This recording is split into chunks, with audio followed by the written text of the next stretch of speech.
PlayStation has a storied history of having some of the most unique and weird accessories that have ever existed. Now, we don't really see that so much in the more present day, although we can still count things like the PSVR and PSVR 2. However, back in the day, we had some truly odd accessories that you might not know exist, and if you do, you can probably consider yourself a massive PlayStation fan. Obviously, you would have seen in the thumbnail and stuff, we have quite a few different things for the PSP, but I think these things have been brought more into popularity because of the games like Astro's Playroom, where it was showed in the PlayStation Labo, so these things are a little bit more commonly known. So I don't want to touch on those, but on this Top 5 Tuesday, we are going to touch on 5 of the most unique accessories for PlayStation systems that you might not have known existed. Now, the first one does actually appear in Astro's Playroom, however, it's just one of those things that I feel like I have to talk about because it's one of my favorite accessories that I am desperate to get my hands on one of these days, and that is the PlayStation Pocket. Technically, this is the first PlayStation portable device, if you want to call it that, but it basically looks like a Tamagotchi for PlayStation, and there are certain games that you can convert or transfer files onto where you can play the games. I think Final Fantasy VIII or Final Fantasy VII is one of them. Even if you're in PAL or NTSC regions, I do believe this works off of your PAL or NTSC copies. However, you can only get Japanese versions of these PlayStation Pockets. So with the PlayStation Pocket out of the way and one of my favorite accessories ever to exist out of the way, let's hop into the next one. And the next one is a little bit more unique, but I do think a lot of people also know about it, and that is the PlayStation 3D display. Now, this isn't actually a TV, but it is a display for your PlayStation 3 system. Now, what makes this so cool, and I'll have videos playing here that I will link to full videos in the description, because the video coverage of these individuals have covered these TVs in much more depth.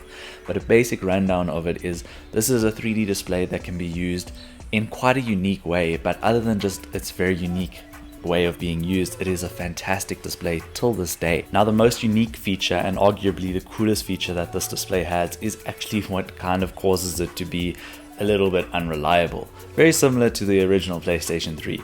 It seems like this whole generation of Sony systems and hardware kind of had really cool ideas, but was flawed in some way that made it not so reliable. So what this display can do is, if you are playing a supported local co-op game, each of the players can look at the screen with their 3D glasses on and play their own screen. So you both look at the screen, 2 separate displays are going, and you are both seeing a full screen version of your system. Now, the main one that I can think of right now on the top of my head is Motorstorm Apocalypse. This game, you can both see what you are racing and what you are seeing on the screen, but not in a split view. You see the entire screen as long as you are wearing the supported glasses. I think this is such a cool concept that obviously not really needed anymore, because we don't really get that many couch co-op games, which is sad. However, it does look fantastic, and it is a feature that I'm desperate to try out. This is one of those holy grail items that I want to have in my collection as soon as possible. Actually, pretty much everything on this list is holy grail items, and we will get into some systems and things that I need to be more actively pursuing and collecting for PlayStation Labo. However, these aren't all those things. Now, on top of the PlayStation 3D display, there was actually, and this is quite unique, a PlayStation 2 TV. Now, if I remember correctly, it's called the PX or the Bravia PX 300. It's a 22-inch display with a built-in PlayStation 2 in the base. Now, the reason this exists, if I got my facts correct, is because Sony produced a bit too many PlayStation 2 or too much PlayStation 2 hardware, and they needed a way to sell it off, so they put it into a TV. That is just so cool. The fact that you can play your PlayStation 2 without having to plug it into any other displays, just directly off of your TV, is so unique.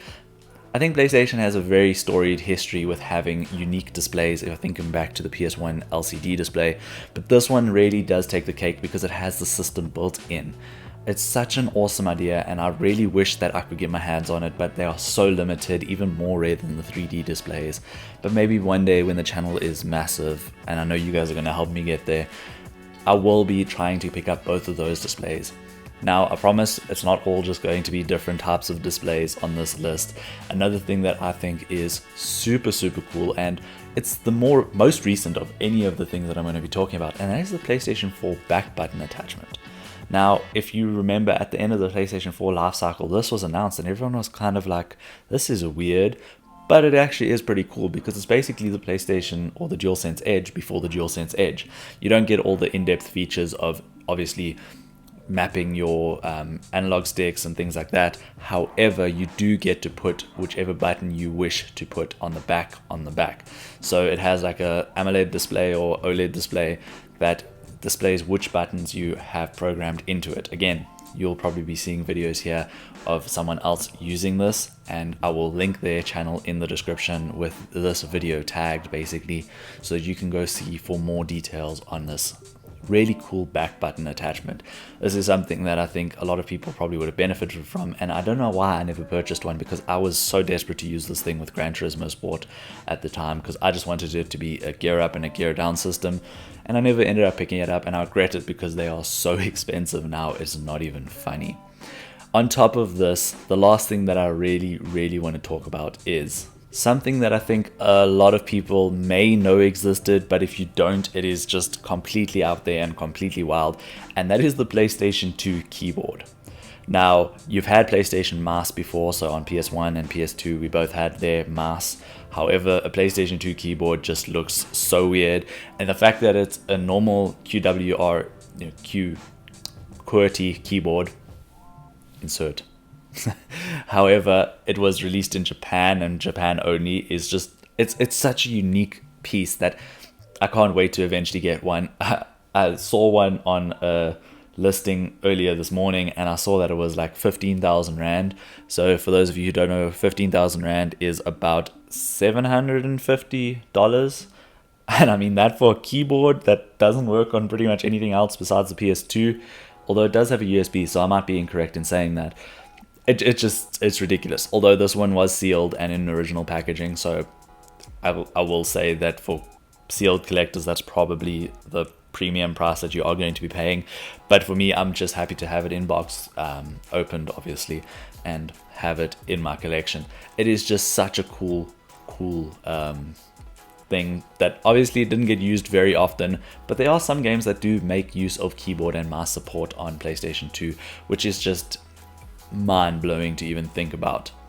But if you have enjoyed the video, please make sure you like, subscribe, and please in the comments below list the things that you think most PlayStation fans don't know about, because there are so many more PlayStation accessories. I just covered ones that are officially made by Sony. There are some very unique ones. I immediately think of the chainsaw controller for Resident Evil 4 that came out on GameCube and PlayStation 2. Obviously, those are incredibly unique. However, there are so many other things that I just haven't delved into yet. I'm focusing on the Sony released accessories, so there's so many things that I just am unaware of. So make sure you let me know down in the comments below what accessories you have or know of for the PlayStation systems. I love these things because they are so unique, and I feel like a lot of people just don't know they exist. Hopefully with me doing these types of videos, we can do a little bit more of them and we can cover some other unique accessories. Thank you so much for watching, and I will check you in my next video on Friday. Cheers.